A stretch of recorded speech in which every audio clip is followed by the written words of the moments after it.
Good afternoon, ladies and gentlemen, brothers and sisters in the path, fellow aspirants, fellow travelers, ladies and gentlemen. It is indeed a great privilege, a great honor, and a great blessing for us at the Foundation for Universal Responsibility of His Holiness the Dalai Lama, and on behalf of the Mind Life Institute, to welcome you and to welcome two great masters, icons of the spiritual path, to what we consider a historic moment when two great minds of our times meet in dialogue and conversation. We will be talking about yogic and Buddhist techniques of mind training and cultivating happiness. In my brief introduction to Guru BKS Iyengar this morning, I said quite literally the cliché that they need no introduction is particularly true in this context. And so I shall not waste our valuable time here with them in formal introductions. Suffice it to say that it has been a deep privilege to know and work with these great masters. And what has set them aside, set them apart from their erudition, their insights, and their wisdom, that here are two people who truly embody what they preach, and in the highest traditions of India's civilizational heritage, continue to practice, to engage in a daily sadhana or practice. So for them, it isn't a peak epiphanic moment of enlightenment and insight from which the teachings have followed, but a continuing process of engaging in what they teach and what they practice. It is a profound honor for me to be moderating the session. Sorry. Your Holiness, we're talking here about happiness, the cultivation of happiness, and happiness is variously described and understood in different traditions. Though in both yoga and in Buddhism is the notion of dukkha and the elimination of dukkha. But what is left behind, or what happens, or what is the state of mind once dukkha is eliminated or erased or transcended? We also have in our Eastern vocabularies, samadhi, moksha, nirvana, several words and phrases for this highest experience when dukkha ceases. So what is happiness in your tradition?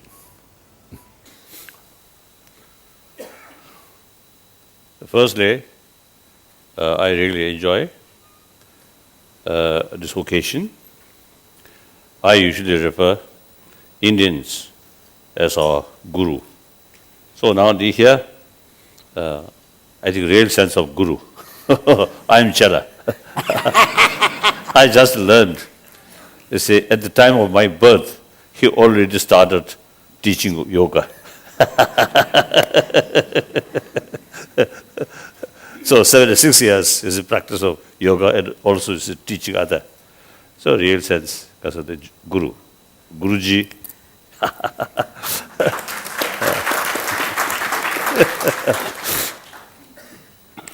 I usually, of course my English very, very limited, vocabulary very limited, but it seems to see when we say happiness is in the sense more like satisfaction, deep satisfaction. Then like I think the nirvana, moksha, the stage completely sort of cease the sources of suffering. That is something permanent sort of satisfaction. And happiness, not necessarily the feeling of pleasure. Right? So sometimes suffering, physical suffering, I think mainly physical suffering also brings deeper satisfaction. And then I think another level, I think important to make distinction. The sensorial level, the certain sort of satisfaction through sensorial experiences. Another level of satisfaction, not depend on sensorial sort of experience, but through, I think, mental level itself. So there are also, I think, two types. One, I think, more or less spontaneous.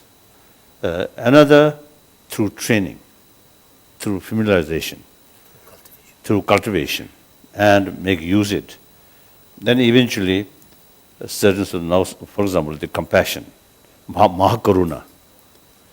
So once you actually sort of experience, of course, firstly, you should learn, then develop some genuine interest. Genuine interest brings, because of the enthusiasm and effort. And through that way, make familiar these ideas. They're familiar, so when we speak of cultivation, and here, it's normally translated as meditation, we have to understand that there are different forms of cultivation. In some cultivation practices, you take on an object and then, focus upon it and meditate upon it. But in some forms of cultivation, you are not taking on a particular object, but you are cultivating a state of mind, a particular state of mind. So there are also, I think, different level of awareness. One level of awareness through word.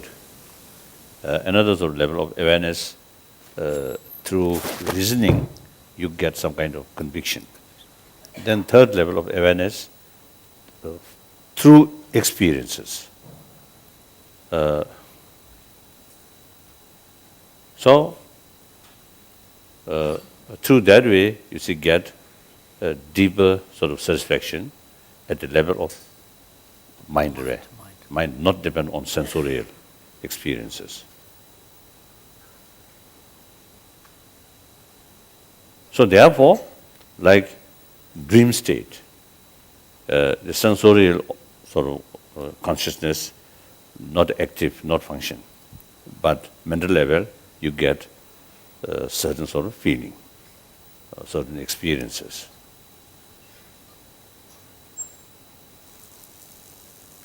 So, I always stress, as a Buddhist, our main sort of as a goal is Buddhahood.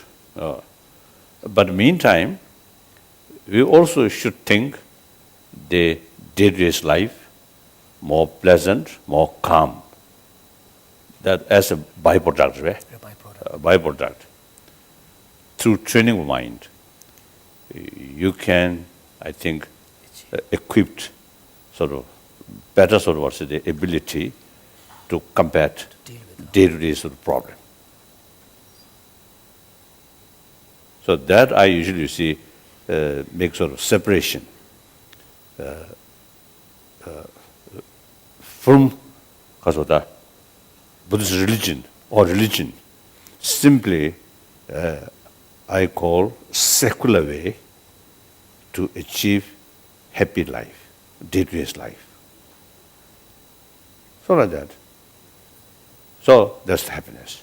It's interesting that both in yoga you have the 8 stages, the 8 limbs of reaching that stage of happiness, as you do in the Buddhist tradition. So that is the aspiration, and there are similarities in the stages of the path. What for you is the ultimate goal? And we will come to some of the techniques and practices and the stages, because there is obviously a popular misconception which you have drawn attention to, that yoga is basically postures and training the body towards the ultimate access to the mind. But let's just stay with the goal, the ultimate goal of yoga. No doubt, we all speak of happiness. Happiness has also got its own compartments. Like health having different compartments, Happiness also has got different compartments. Physical health, ethical health, mental health, intellectual health, conscious health, conscientious health, and divine health. All put together is real health. Till then, one cannot say that I am healthy. Similarly, like the Sapta Pranta Bhumika of Prajna, there are 7 states of awarenesses.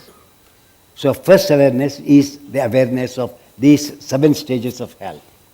Then comes the 7 stages of controlling the Sharira Jnana, or the complete understanding of each and every function of the body, Sharira Jnana, then Prana Jnana, how the breath moves and cooperates, coordinates with the prana for inner cleaning, cleansing the inner body, which cannot be visible to our eyes. Then each and every cell of our body is it ethically disciplined in functioning healthily. Functioning healthily. Then comes the mental healthiness, where we are all caught up in lust, anger, greed, infatuation, pride, and envy. These are the emotional weeds which affects the mind. As such, the yogic discipline works in such a way that love without lust, anger without showing from the mind, but as if it is separate entity. When this art is developed, then the mind comes under control, so it experiences a state of poise, or I can say passivity, quietness, latitude. So when that state comes, as Holiness said, that is the stage where one has to jump towards to experience what real happiness is. Happiness is definitely subjective. It depends upon each individual. According to Yoga Sutra, Patanjali says that when he speaks of samadhi, he speaks of vitarka, vichara, ananda, asmita. I am taking first 4, where the head being a logical seat of intellect, vichara, mind being the seat of the intelligence, there should be a thorough communication between the intellect of the head and the intellect of the heart. When they get blended together, then Patanjali says there is a joy. The moment the word joy, ananda, comes, the I, the quality of the I, fades out. That is not ananda, it nullifies the consciousness. As it nullifies the consciousness, then the last stage is satchitta. You experience the true quality of the consciousness, which is pure in itself without any colorization. And that we call it Satchidananda, but it is only Satchit because there is no Ananda. Ananda is on the I, quality of the I, beyond the mind, is the Prajna, or you call it Atma Prajna. So there, Atma has no happiness, no suffering, nothing. So that is known as unalloyed poise, unalloyed peace, unalloyed joy. The aim of yoga is to experience the non-colorization of happiness, which ends only when one reaches from the physical, from the skin, going through the inner body, cleansing the inner body, cleansing the mind, cleansing the intelligence, cleansing the consciousness, so that when all these facets or all the vehemence of the self is completely cleansed, then there is nothing but joy, which cannot be called as a joy, which is beyond joy. And that I call is a real happiness.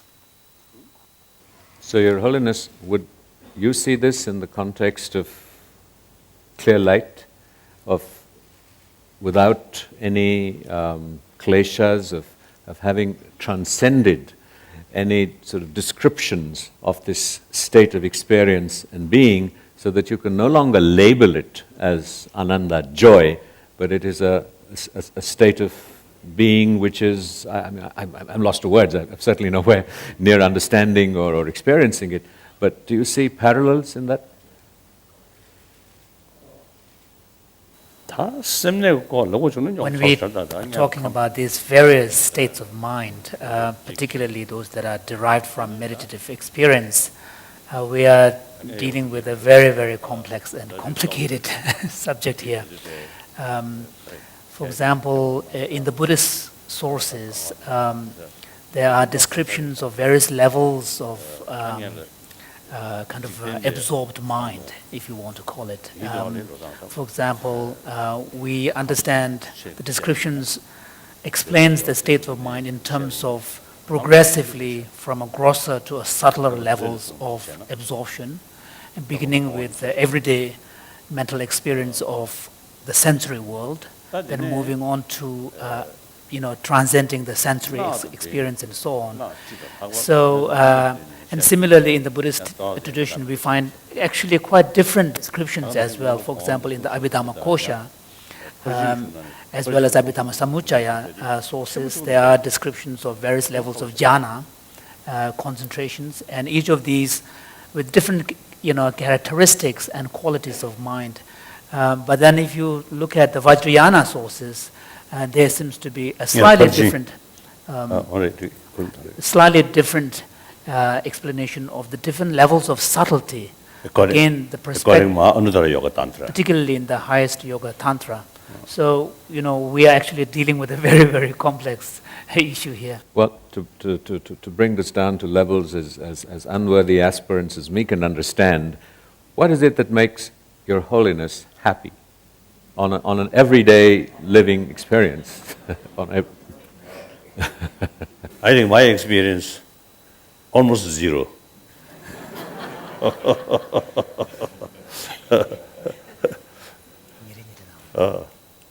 Of course, my daily practice, many yoga mandalas involved. So each the certain the occasion or stage is some meditation. But mainly, my interest and also my effort about investigation, about ultimate nature, about ultimate reality, that we call shunyata or anathema theory. So now this is the demarcation between Buddhism and non-Buddhism. Atma theory, anathema theory. So anathema, in deeper sense, the absence of independent existence. So that we call shunyata. Emptiness. Of course, each yoga practice, yoga mandala practice, the basis of visualization is the understanding of shunya. So without that, the visualization is just play. Right? Cannot be counterforce for grasping. Grasping and clinging. Grasping and clinging. Kada tuni tawa the drain 타이는 좀 마검나. 타이는 저디 따도 좀 민영을 도통도가. So unless one practices in the Buddhist context, such as based on mandala practice, is rooted in a deeper understanding of shunyata, emptiness, then it can in fact perpetuate grasping. So that's my main interest. And then again, you see, in order to kada 동리 고미아디 시주기냐 불로트야 남진 귤 로트야리야 다더 저주스미 신고가 알아 드네 인도자네 자주스미 심링them 경야 좋지 되게. So since that wisdom, the understanding of shunyata, in order for that to really become a counterforce to even to the subtlest imprints and dispositions of affliction, it needs to be complemented with the skillful means aspect, the method aspect of the path. So here, one of my main practices involved cultivation of bodhicitta, awakening mind, and compassion. So, then practice of samadhi, it needs hours of meditation. So my excuse is I have no time.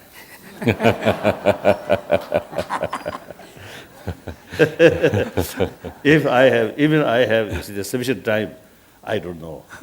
Due to my laziness, I may not practice that.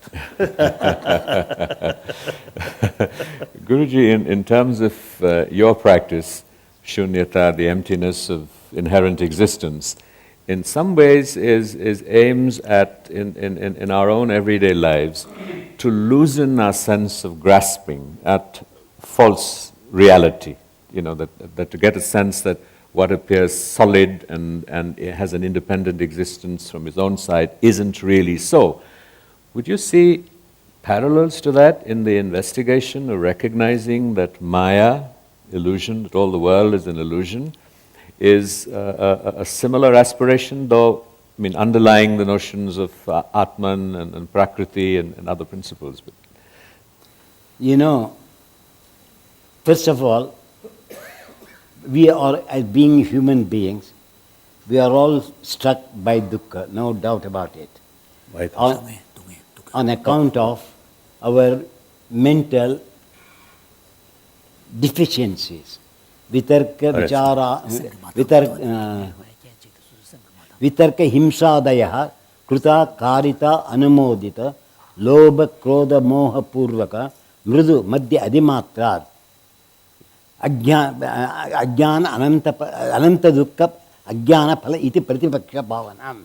So here Patanjali gives the reason that for suffering, the cause is that we are ignorant, we are caught up in the field of lust, anger and greed. On account of this, we are struggling to get out of it to experience the joy, the bliss. So the reason for our weakness is that our understanding, the total cleansing of the mind and the brain with the knowledge is still lacking. When these two are completely clean, that is where the Ashtanga Yoga, what this morning I gave the presentation, shows how one can improve by the ethical discipline of each asana, where the yama, in the principles of yama and the principles of niyama are introduced in each asana, so that one can experience a state of, what I say is poise. Now we are all sitting here, the silence in the hall, which we are all experiencing now, no noise, no sound except our voice. What do you term that? It's nothing but poise, a state of silence, stable silence, where there is absolutely, you cannot term that as happiness. But you are all contented because there is a silence. So from this we learn that what yoga teaches is that when we are in the state of present, present has no movement. Present is moment. But the wheel of the moment moves forward, it is called future. If it moves backwards, it is called past. So we always live not on the present, which goes on rolling, but we live in the movement of the moment. That is the past or the future. But nobody attends to the present. So when we are, as I showed you this morning, stambha vritti I said, so we make the mind to remain in a state of present throughout the presentation of the asana, so that he understands, the practitioner understands that vartamana kala, the present, is the only state which gives us real happiness and joy. Because we are not caught up on the wheel of the past, on memory, or the visionary feelings of the future. But we live stable. So that stable time, if we live with a stable time, the other two times disappear. And I consider that as the best of the happiness in the each individual can experience while living. And that is the beauty of yoga, which makes you to realize that you live in the present throughout. Neither oscillating nor wandering. You come to a state of steadiness, and that steadiness should be from the, like a thread having two ends. The mind has to move without disturbing in the thread, keeping the beginning and the end of the thread in a single thread. That is how the mind should flow, and I call that mind is the contented, fulfilled, experienced mind. And that is for me is the real unalloyed joy, unalloyed peace. We use the word, but happiness has no terminology at all, no expressions at all for a real joy. This cannot be explained if only one can feel it. Therefore, as I am with him, there is a closeness. There is a closeness in his approach and in our approach. So therefore, I consider that we too should work together and blend the materials which we have so that there is a common avenue found for each individual to experience that joy. We use the word, for example, Maitri, Karuna, Mudita and Upeksha, which is common to Buddhism, to all religion. So this Maitri, Karuna, Mudita and Upeksha has got a very literary meaning that you should be compassionate, you should be friendly when needed, you should be compassionate when needed, when you should be glad if my friend is better off than me, but not to go against him. And indifference means indifference to the pleasures or the pains, but keep it in a state of suspense. And that's what the asanas will help you to keep them in a state of suspense. So you develop the art of indifference, which is nothing but renunciation of the attachment of the body and changing that attachment to get contacted and attached to the self. And that I consider is the highest bliss in our sadhana. We're going to press a pause button because Guruji has most kindly agreed to get two of his students to demonstrate an asana or two which will explain this aspect, the ethical dimensions of posture. For example, I spoke of the principles of yama and niyama. The principles of yama are ahimsa, satya, asteya, brahmacharya, parigraha, shaucha, santosha, sabaswadhyaya, ishvara, pranidhana. We are misunderstood that people say what not to do, what to do. It's not what not to do, what to renounce. So yama is the one which is connected to the karmendriya, though the yogic start from the self towards the external frontier, the skin, but actual practical yoga starts from the skin, karmendriya. Then it touches the gyanendriya through yama, through niyama, karmendriya by yama, gyanendriya by niyama, then snayu vritti nirodha by asana, prana vritti nirodha by pranayama, manovritti nirodha by pratyahara, buddhi vritti nirodha by dharana, ahankara vritti nirodha by dhyana, so that you experience the state of the self. And that is how the yogic discipline begins, by accepting the weaknesses and how to get out of these weaknesses through the organs of action up to the sight of the soul. And in one or two asanas I can explain to you how yama and niyamas are involved. Take Trikonasana.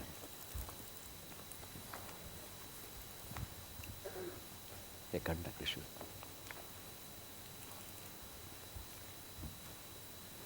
एक बाजूला take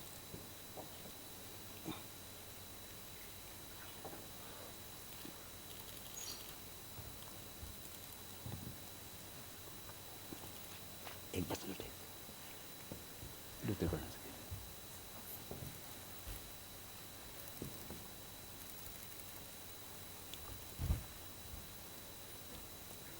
Now I have gone to the asana directly. Now come up, first of all. Now if you observe, I think he has to see, no? Angular. No problem. Okay. Ipri pun angular pun. Ipri. Bas. Idu mela padu.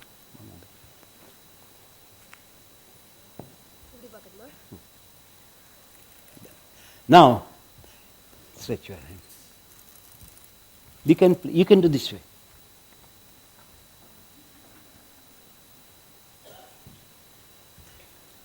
Now, if you observe, this is the center of the brain. I have to measure when I am doing the asana, what is the range of stretch I am having? What is this range of stretch I am having on this hand? There is a difference if you observe this and that tip. And this hand is going in one direction, that is going in another direction. Can you see? So body has its naitika dharma. There is a niti, but ethical discipline is not here, whereas you can see this middle finger facing her. This middle facing is in this corner. So mind purging begins from here. I said, how that nail is running, I have to run that nail also in the same direction. Similarly, you can see. Now, I showed about the hand going to this side. Now, ahimsa, this is known as himsa, aggression. Aggression is himsa, not killing alone. Any aggression in the body is himsa. Now you can see, this is flat. This wrist is flat. This wrist is bulging. So, we do the asanas, but asana is meant to observe. So, Sharira Prajna is essential. So, she has no Sharira Prajna, so she follows the dictate of the body. But she is not using the body as an agent for her to purge her intelligence. So, what I say, this I remove that. Drop this down and then stretch. Now, I remove the aggression. So, that is Satya, Ahimsa. Now, observe here. No, you do it. Niche and Now, if you observe, see this leg, see that leg. See his leg, see that leg. Watch here the line. Watch here the line. This is projecting, this is going in. That means there is a fear complex, greed. We call it greed, fear, life, fear of death is a greed. So the greed is that the fear that she is doing does not know that the somatic fear is gripping her, which does not allow her to open here. Now the fear is in this big toe. Roll the toe outwards. What happens there? Intelligence moved, energy moved, freedom came. It was blocked here. So the fear was in this big toe because her mind is thinking that I have to do the asana on this side. So this toe is protecting her. But then she does not know that that toe is gripping me. So that is asatya. Here there is a satya greed, there is ahimsa, there is also steya. This wants, because this is holding. So now I can conquer this leg over that. Like today it is going on, intellectual patents. So this is a type of patent, acquire. Let me accumulate somehow or other. And that is why you have to know that each and every part, which is aggressive, which is non-aggressive, which is showing the right path, which is showing the wrong path, which is satya, which is holding, which is not holding, which is coveting, which part is not coveting. I said this was coveting. Greed was there. So fear of greed and fear go together. That's why I should show on this side.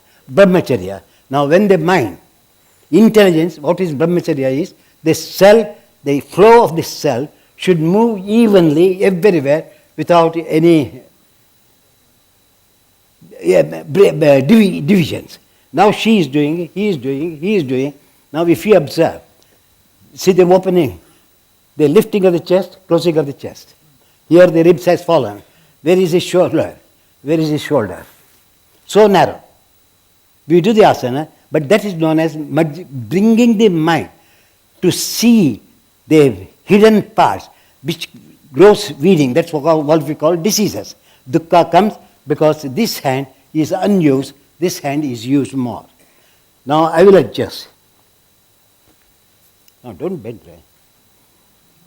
If they bend, the position is gone. So what I do, now we can observe. So this is known as fear complex. Stay here. I am coveting, I don't want to leave it. Now what I do is I touch. What happened to the hand, sir? It became longer. Can you see now? So that means I allowed the pranic mind to flow. He was doing like that. So it was locked. The mind did not flow. It was a block. He blocked the flow of the mind. So as just now we talked, he is happy here, he is unhappy here. He is dukkha, this is sukha. So I said, release this. I brought sukha there also. Now go to prose. Now you can see. Swami, he can also hold it. Now if you observe, when he stood, come on, together. There is no deformity from the hip to the leg, foot. They are even, right? Not one is above, not one is below. Not one above, not one below. Now go to the pose. You will be surprised to know, this leg is short, that leg is long. Does anybody know? See, this leg is long. This leg stretches short. This is known as abrahmacharya. That means Brahma's, the spiritual intelligence is not flowing that leg. Therefore, that becomes physical asana, like all others calling it. But I have to change the position into a spiritual asana.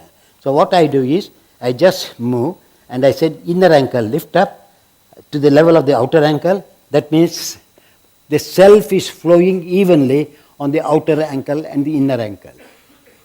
So I brought brahmacharya in that asana where the one leg was long, this leg you can see, this leg is long, this leg is short, this leg is long. You can see here the length. See the length. So that means fear complex. Again, they are holding. So they don't want to release their mind. Now you can see the length increase. And again you can see this chest is projecting. Here, according to I explained yama, niyama, shaucha. It is taking a bath. Blood is flowing everywhere. Blood is not flowing here, no bath there at all. Ashaucha. This is shaucha, this is ashaucha. Same. You can see the width of the chest bottom are non-identical. So that means the blood is touching everywhere. So there is an inner bath taking place. There is no inner bath taking place. So that is ashaucha, this is shaucha. Now I adjust both of them.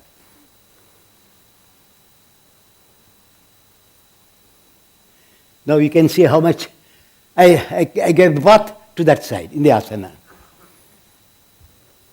You can measure this, you can measure this. The water does not touch the surface of this body. So what I do is, I readjust. They are using a brick for support. Still, now can you say? This is shaucha. Because I brought shaucha, this sensation I have introduced there, so that is known as santosha. So I'm happy here because the blood is touching here, this is also oxygenating there, evenly, without any deviation. Follow? In order to do this, that is tapas. How to use my mind? You have to have burning aspiration to get the straight pose.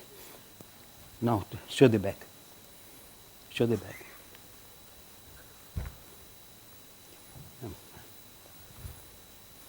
The burning desire is hidden here. This is called trikonasana, but straight line. Is it a semicircular line or a straight line spine? You can see the spine. It's a circular, and we call the name Trikonasana, and what are we doing? We are doing Chakrasana, not Trikonasana. Dome shape we have taken. So it's a dome shape. So I have to remove that shape of the dome. Give me your hand. Like that. What did I do, sir? This is tapas. Aspiration. It should be burning where I am doing wrong, where I am doing right. Just doing the pose, saying I am satisfied, that's not a satisfaction. As His Holiness said, sensory satisfaction is not a satisfaction at all. Spiritual satisfaction you have to achieve. So from here, I tell him to go and reach that leg by the mind. Drop that down. Similarly, have. Now, you can see this shoulder blade and this shoulder blade are not parallel. But here you can see the chest is good. So take this shoulder blade is just completely detached to the body. This shoulder blade is detached, this is attached. Yes or no? Yes. Now having this, though they are practicing, they don't observe. Now when it is attached, let me attach that shoulder blade also to my body. What happened, sir? What movement came? How much space the mind got it in that limited body? So this is Swadhyaya. Study of the weaknesses of each tissue in body, how I have to keep it attended to so that it comes also as clean as I wanted it. So when all this, the surrendering of this pose to the self. Now this triangle is a good triangle because this is one triangle, this is one triangle, this is second triangle, and the third triangle is the soul. So you can see from the center to the foot and from the center to the top arm, the body is evenly divided, and that is known as His Holiness used the word equilibrium. Samatvam yoga uchyate. I have brought equanimity in each and every cell, each and every joint, each and every muscle, each and every ligament, in such a way that the mind flows without a barricade. The president can move in a red light, you will be arrested. The same thing here. The self is blocked here and there. So I want my body to allow the self to flow without any interruption in each asana. And that is known as asana, where all the 10 aspects of the ethical disciplines are involved. When that is involved, the mind is single. So you jump to pratyahara immediately because mind control comes then. Thank you. Thank you.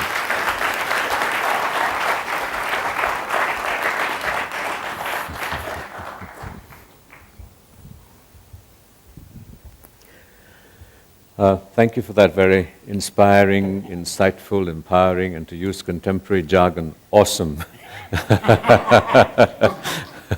demonstration. But I think it raises implicitly, again, and if we were to look at the two traditions, and now we're talking about techniques, in many ways, when we look at the Buddhist tradition of practice, working with the mind and the emotions, it's in a sense to leave the body behind and to move into consciousness, to train the mind, and that the body will somehow follow suit. And what does His Holiness think of yoga? After all, the Buddha spent many, many years practicing yoga before he sat under the Bodhi tree. And so, what is the place of physical exercises and practices? And particularly, we have seen here that just by fine-tuning alignments in the body, there is release of emotions, of negative emotions. And if I could just sort of, a personal reflection or a recounting of an exchange with Mr.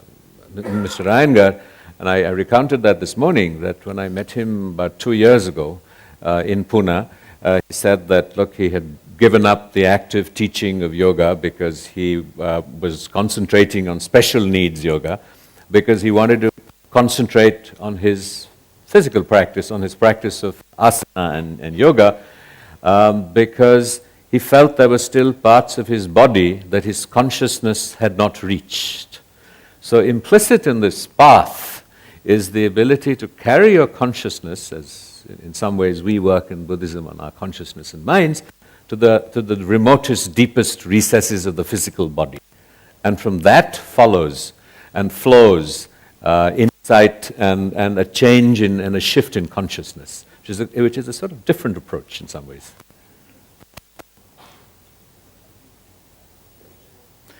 While he's interpreting, we have left notepads on your chairs, and in about 10 minutes, or maybe this is a good time, if you could pass them down to the edge of to the last seats in each row, we will have them collected and sent up. These are questions for His Holiness or Sri Iyengar. So if you have a question that you'd like asked, and then my colleagues will collect these and send them up. Please. Of course, there is a very intimate connection between our body and mind.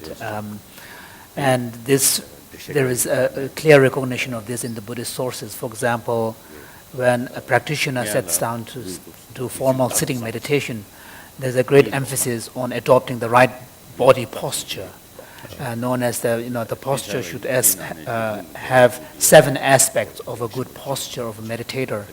And one key part of that is maintaining your spine straight. And the idea here is that when your spine is straight, then it allows for the energies to flow more fluidly, and there is a kind of a certain relaxedness in your body. So there is clearly a connection there. May I interpret it? You know, according to us, the body is the scene and the self is the seer. According to Yoga Sutras also, Patanjali says the conjunction between the seer and the seen is the cause for all unhappinesses. So discard.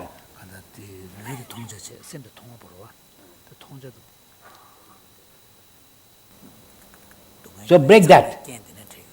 But being as an academical man, he answers in such a way, renounce this scene and stick to this seer. Realizing that it is not possible, or understanding, there's a academical terminology, he changes. They are there for the sake of the soul, for the sake of the self, to understand its position. Very beautifully he has explained where Saswami Shaktyo Swarupa Upalabdhi Hetu Samyoga. This samyoga, this conjunction between the seer and the seen is for you to understand and uphold the quality of the self. You really understand, get the knowledge of the self, understand the knowledge of the self, and experience the sight of the self. So that is why all these things are there.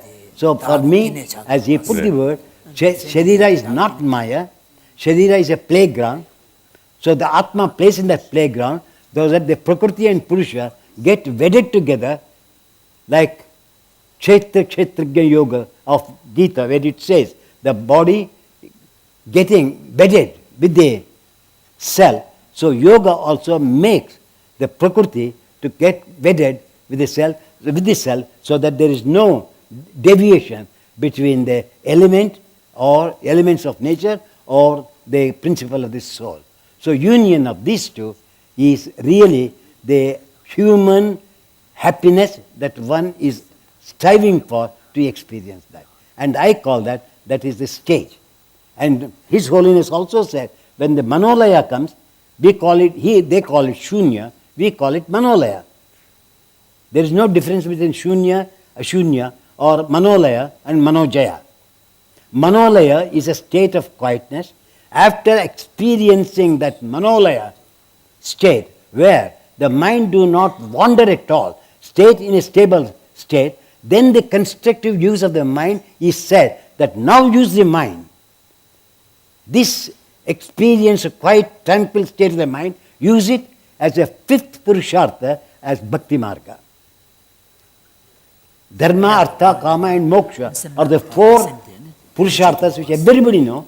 So the 5th Purushartha is that after having reached this state of equipoise between body and mind, change, because the body can take care of itself, the mind can take care of itself, so both mind and body releases their consciousness and the intelligence to think of the soul and mingle with the soul.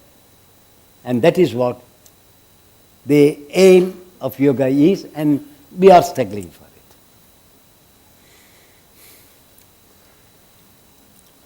Tā lūgi kasūri pīki nādāro, sō tsukū chūna mīlūngu nāñjō tā nītūgu nāñjō kandishō shirī. So His Holiness is wondering that if, in the practice of the yoga tradition, there is such an emphasis on appreciating the connection between the body and mind and the proper proper postures of body and how that facilitates different states of mind. He is wondering because in the Buddhist tradition there are certain in the Vajrayana tradition there are certain practices which aim to utilize states of mind during dream state and deep sleep state, which obviously has no correlation to physical posture. So how would you relate that to the yoga teachings? No, when I presented this even Trikonasana, for example, I showed you the ethical behavior of the body.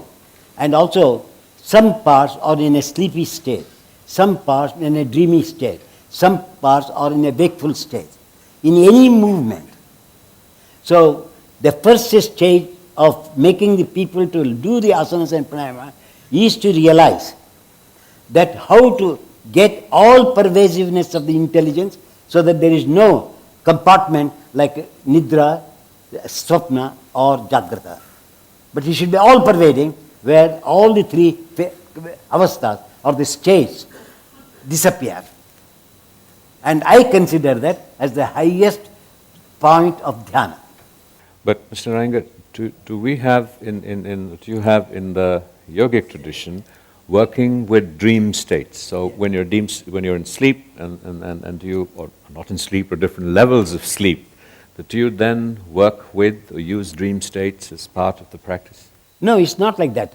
Most probably yogis do not get much dreams.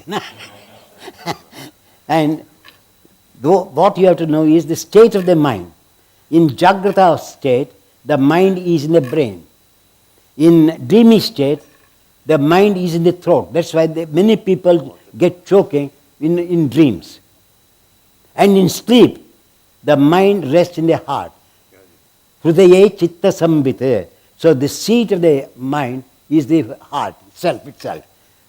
So as such, when we practice asanas, we make the mind to see that it does not do half part the forgetting, half part acting, so that the entire wakefulness of the brain is diffused towards the bottom of the feet also, so that the energy and the electrical power of the intellectual strength is equal. What is in the brain should be on the feet.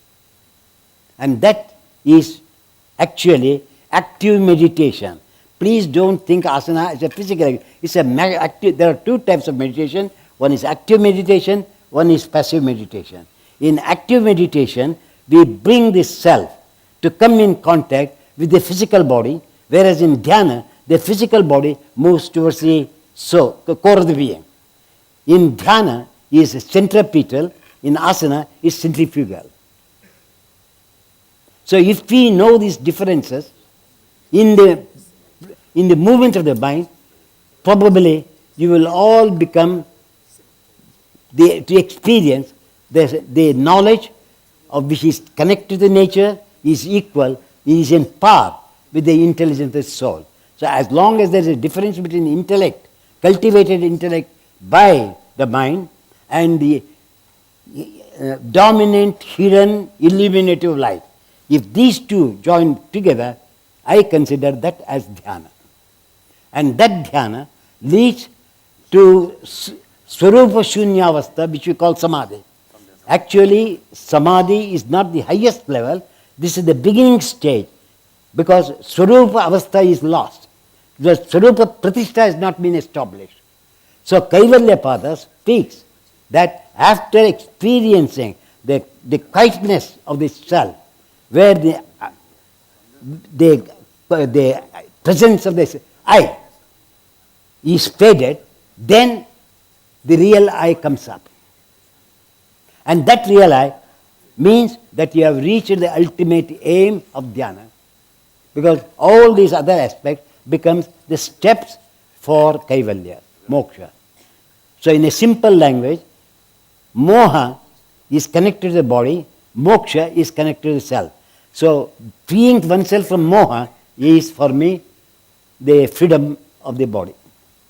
Your Holiness, in both traditions, the circumscribing moral framework is a crucial imperative. In yoga they call it yama niyama. And but however, in applied Buddhism in our everyday learning context as aspirants, as many of us are, that most teachers don't really wait for us to fulfill the obligations of the moral framework before plunging into the path. The assumption is, in many cases, and certainly amongst many yoga teachers,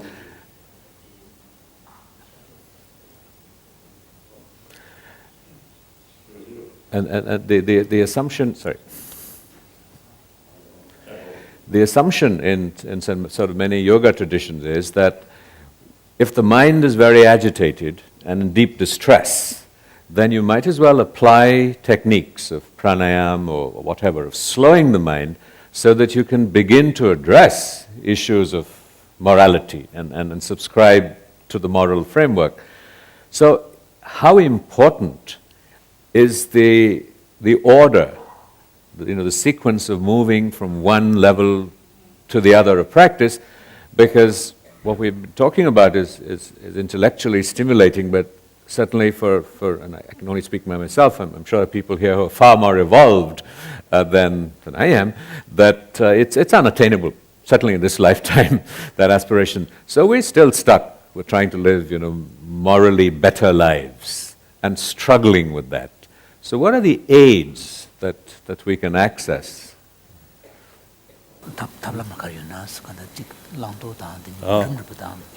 Shila, Samadhi, Paranja, common. Buddhism and non-Buddhism, same. So Shila means training of mindfulness. Training of mindfulness and awareness. So children 다와서 전시 봐야 되고. So in order to uphold an ethically disciplined life, you need to apply these two faculties of mindfulness and awareness. 저다가 다디 전시 공부에 동야 되기 3대 주비하기 다 답시做的 전시입니다. And the reason why morality practice is so important is because in the context of living a moral life, you are in some sense fine-tuning your ability to apply these two mental faculties, mindfulness and awareness. And in fact, these are the two most important factors in the context of cultivating dhyana, concentration as well. Thus, the Sunday. Sunday drumni, Sunday di sim ge nubat pewa ma do Sunday course bi ne lu de su sha chong le right so de yin de zane ko da mikbe kyabarle da ko gewe mo lu ya da gewa chi jung lop chi jung mo lu ya di da mikbe de ene ko nu de kyabar do sa sa de ga da zo shi lo se le gu ya le. So now when you look at the dhyana, the concentration, where the key, quality of that is the single-pointedness of mind, the stability, a stable mind with a single-pointedness. And in itself, from a kind of a moral point of view, it's neither virtuous nor non-virtuous.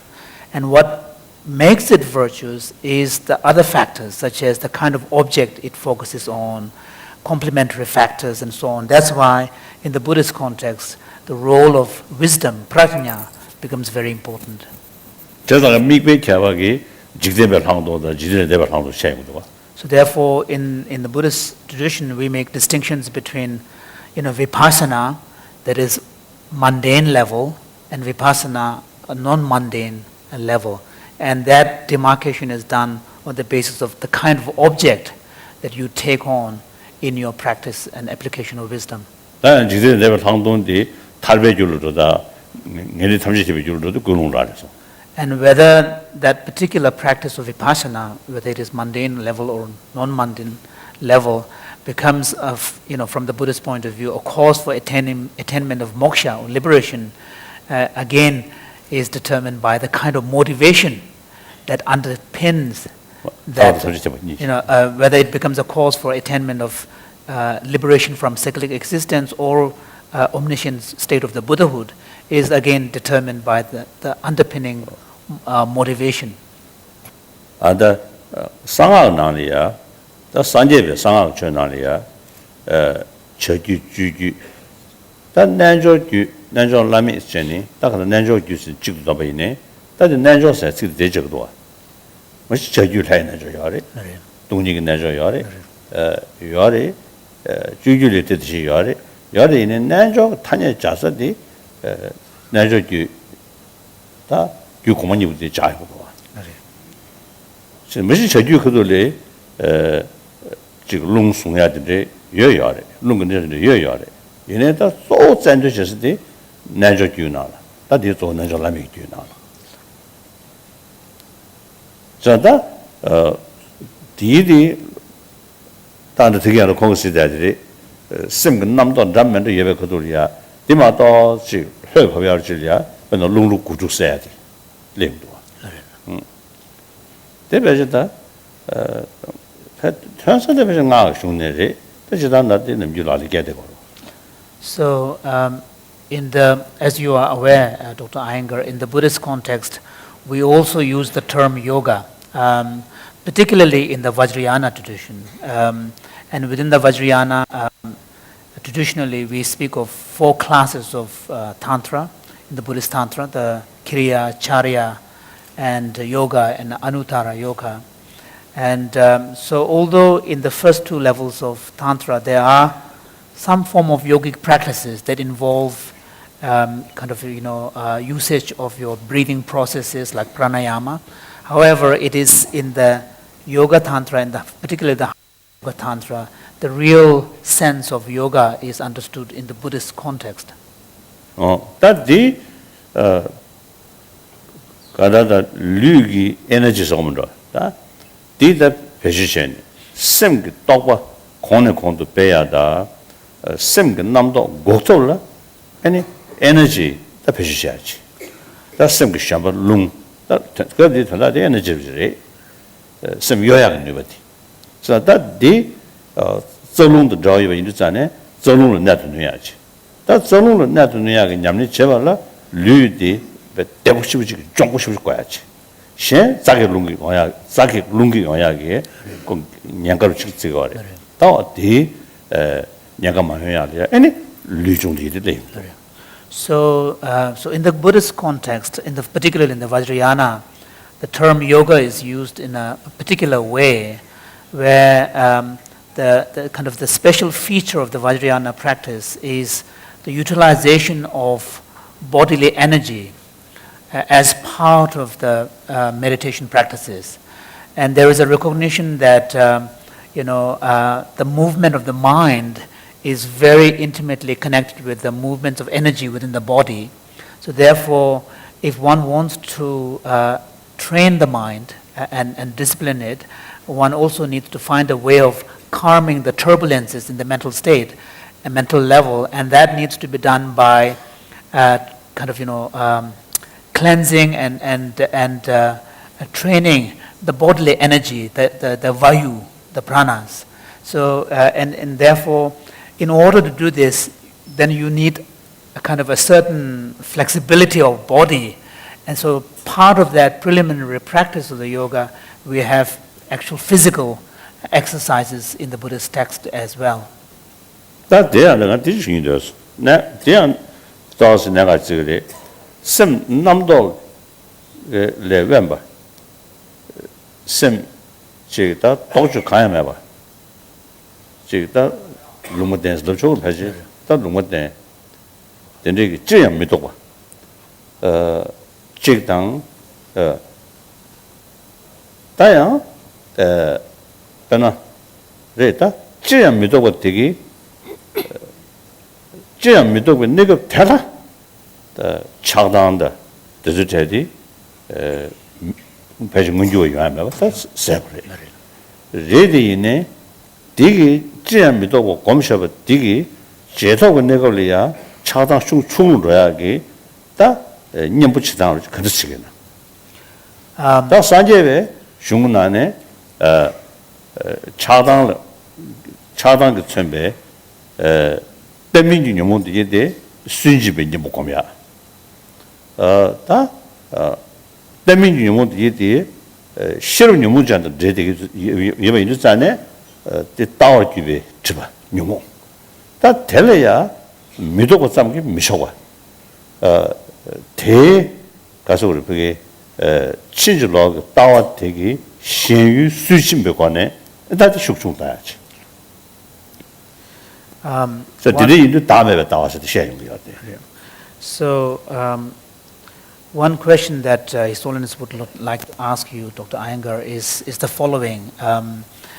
Clearly, when one attains a state of mental equilibrium, where there is no conceptual thought processes going on, where one is in a state of equilibrium, and when one, in fact, one could call that state a kind of a neutral state of mind, where there is no evaluation and judgment and so on. So clearly, when one is in that state, there is no room for the arising of manifest levels of anger, greed, attachment, and so on. The question is, in the subsequent to that experience, in the subsequent period, what would act as a kind of a remedy or a counterforce against our afflictive emotions? And the reason why I ask this question is the following. Because in the Buddhist tradition, among the various factors that afflict our mind, we have more affective states like anger and hostility and attachment, jealousy, and so on, which seem to require a certain types of approaches to calm them down. But there are also more cognitive types of dissonance, such as a misconception and strong grasping at a false view of self. So in the Buddhist tradition, there is an understanding that in order to counter these, pure non-conceptual, thoughtless approach isn't enough. You need to actually actively cultivate an insight, an understanding that acts that sort of takes into account the opposite perspective of our false, distortions. So there is this recognition that you need, in addition to the non-conceptual state of mind, you also need a more discursive, active, insight. So that's the question. Well, there is a very good sloka in Hatya Pradipika. Indriyanyam hi manonataha manonata maratasya layonata Indriyani manonatasya marataha maratasya layonata talayo nadamastritaha.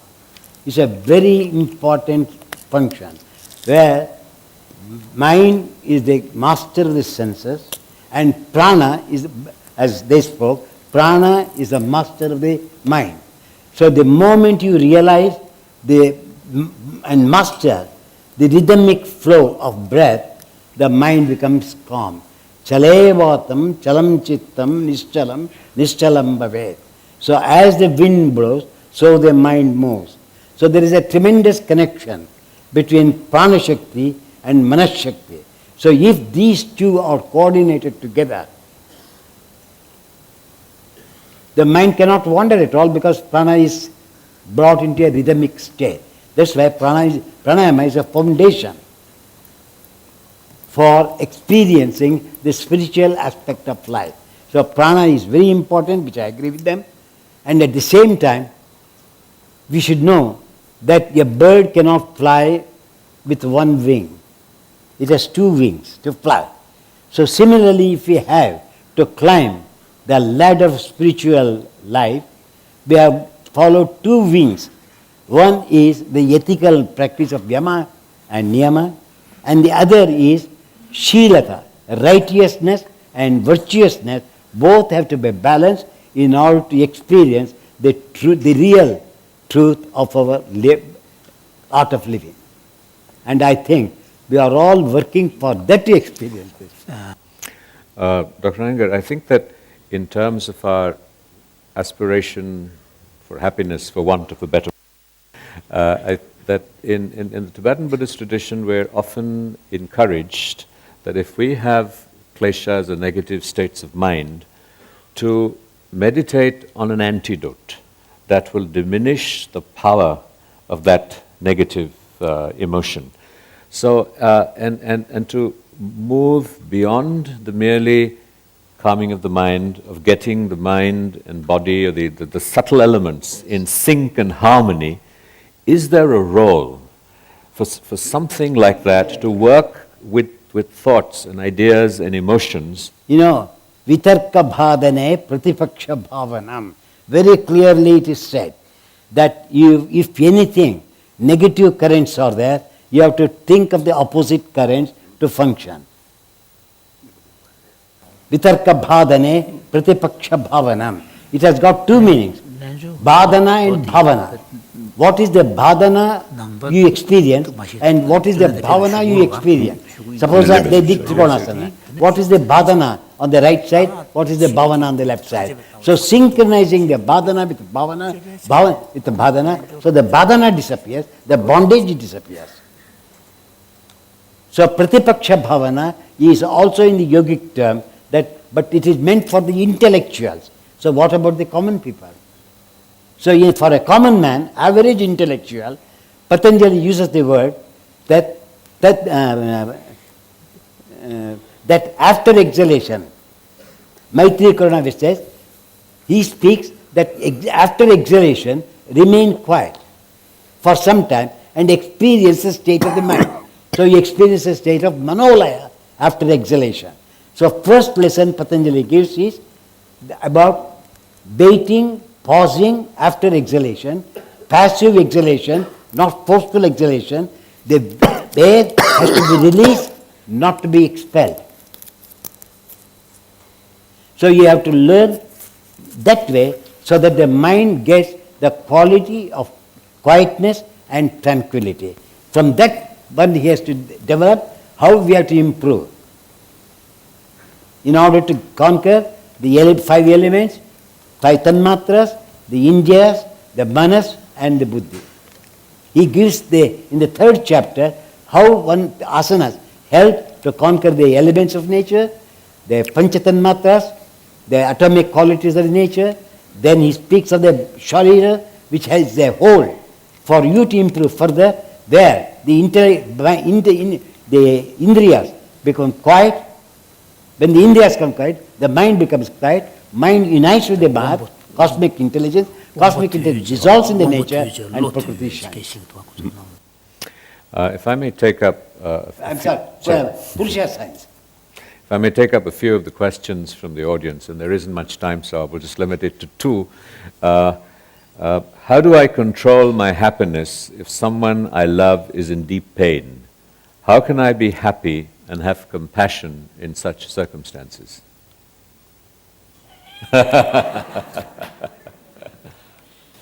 Sir, I am a married man. I have 5 children.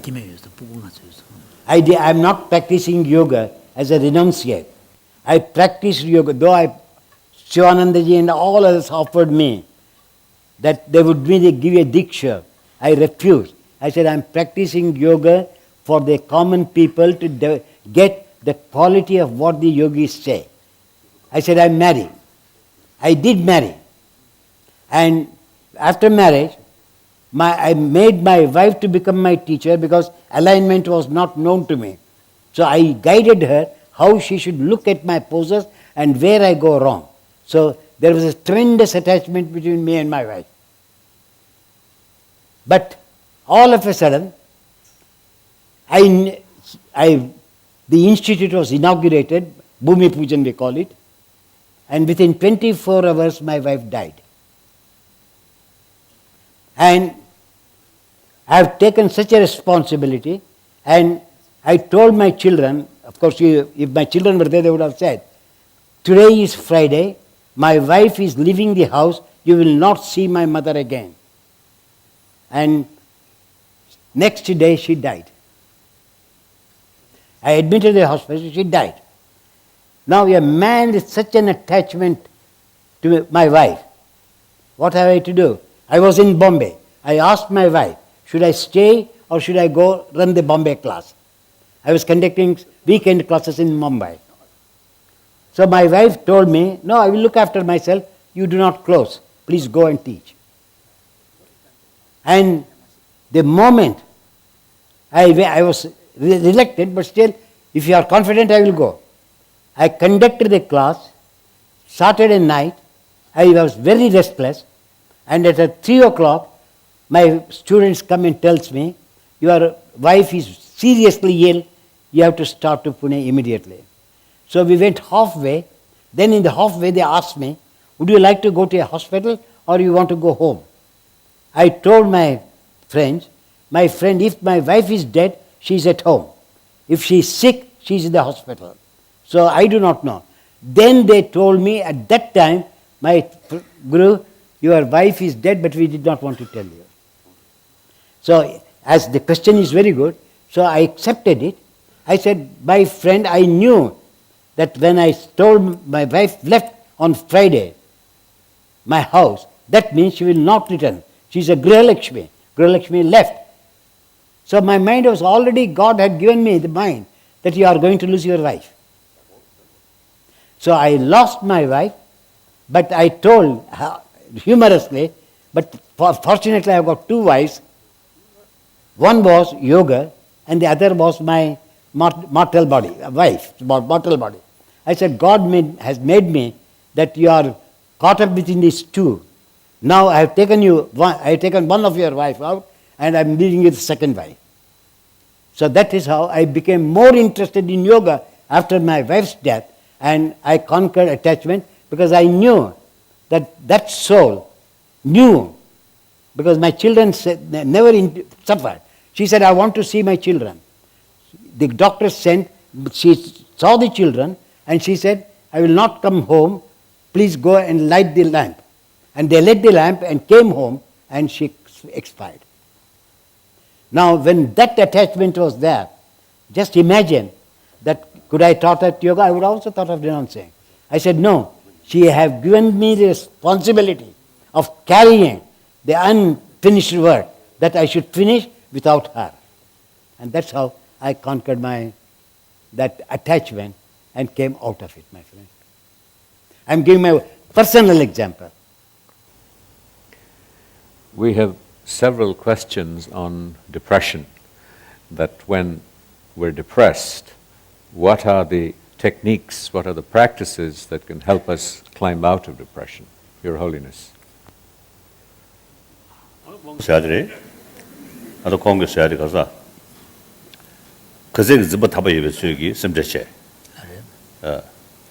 As Dr. Iyengar just pointed out, what is very true is that the stronger you're grasping, the greater your suffering and pain.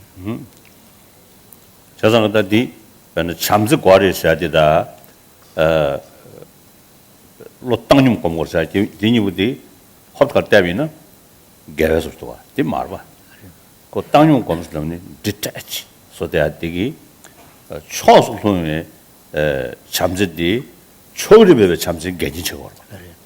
So for example, in the Buddhist tradition, on the one hand, the tradition advocates the cultivation of loving kindness and compassion.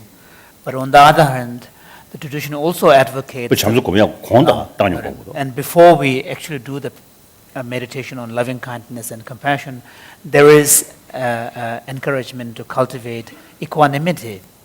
So which seems to, on the surface, seem to be kind of contradictory. On the one hand, because the practice of equanimity involves some degree of detachment from the object of attachment. but compassion and loving kindness seems to be making you reach out. So this seems to be on the surface kind of contradiction, but in fact what is happening here is that through the practice of equanimity, that kind of the grasping element in your kind of love is being kind of cleansed, so that the compassion and the love that arises is a pure one, is a genuine one, 초스볼로. unbiased. 지구도 졸로 잘 봐. Because otherwise, before that, your love and affection is biased. 아니 낭바지 거는 샤베 있는다. 동네 코어제 풍부 샤베. 아니 당진다 아니 당진다 대왕의 레 사니 다가다 레뉴니 두샤베 엔다 배치다 나고 가리네 페이지 두지기도 그런시 아니 말 풍부딘 두지기도 그런시 뭐지 또 쉬우지 야치고 쉬우지 걸리도 근데 테스트 가게 돼서 아다들 내 something So 거도 내가 이제 맨날 타고 들어가서 김도 집 사주 대신은 집 사도 타고 들어가면 사실 들어 So, speaking from the perspective of Buddhist practitioner, then what is required is a kind of an adoption of a certain outlook on life that takes into account that also I think you mentioned your our very existence as a conditioned being, conditioned by afflictions and the ignorance that is at the root of these afflictions, our very existence as a conditioned being is in the nature of suffering and dissatisfaction. So once you have that kind of outlook and understanding of suffering and dukkha in the general and wider sense, then from that wide perspective, then the individual specific, when you encounter suffering and tragedy, then you can accept it and you can say, okay, that's to be expected, that's part of the reality. 전다 일단 남기 레라시들이 realistic choice 동네 디도 간차비 realistic 차티 다들 realistic 차리야 아주 주주기 개조스는 사디 다다르샤티 realistic 쉐도 아주 다다티 So often I tell people that in our day-to-day life, which has many ups and downs, one of the most effective ways of dealing with this life situation is to really adopt a kind of a realistic stance. And that way you can deal with situations in a realistic manner. And here the Shantideva's advice is a very helpful one when he says that if there is a solution to the problem, there is no point in being overwhelmed by it. If there is no solution to the situation, then there is no, if there is any solution, there is no need for being overwhelmed. And if there is no solution, then there is no point in being overwhelmed. Very practical. Very realistic. So whether Buddhist or non-Buddhist, whether believer or non-believer, we can adopt that. Now can I say in the yogic field, just one word? When Daurmanasya is there, the mind becomes empty and sinks deep inside. So the disattachment between the conscious existence disappears. So when we teach for them, we make them to connect the mind to the body first, to develop a positive attitude. So by developing that, because mind has sunk, so it is for the asanas where we have to make the subconscious mind to grow to such an extent that it covers the emotional seat of the trunk totally, so that they develop unity. This connection having been removed, connected to the body, so that they come back to their ordinary way of thinking, then we guide them from there how to proceed step by step on the spiritual ladder.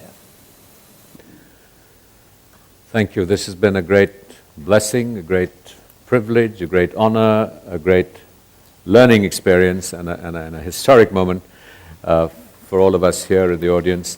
And may I, on behalf of the entire congregation here, send out our very modest, humble, but earnest and most sincere prayer for a very long life for both the great masters. Mr. Iyengar at 93 is ahead of His Holiness in the race, but nonetheless, our very sincere and earnest prayers for your happiness and good health, and may you and your wisdom and your lives continue to guide us. Thank you.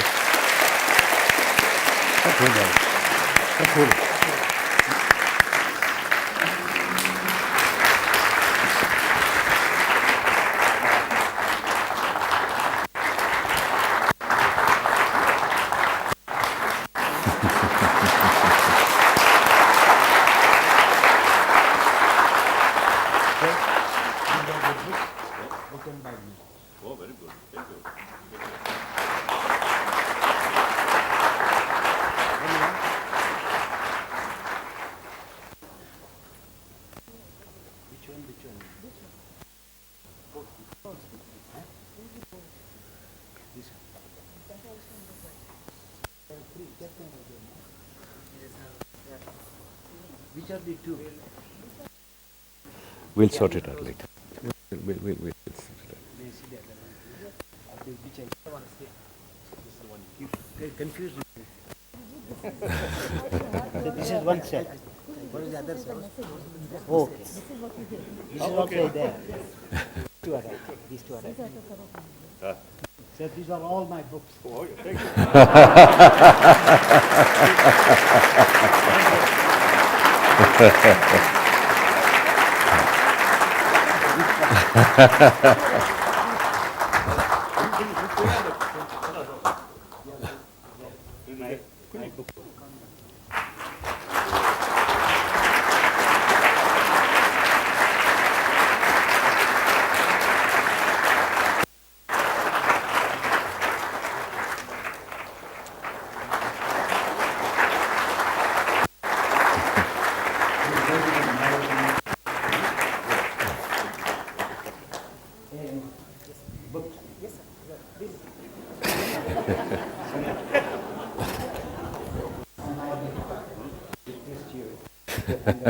I see. Heavy. Thank you. Two sets. Complete.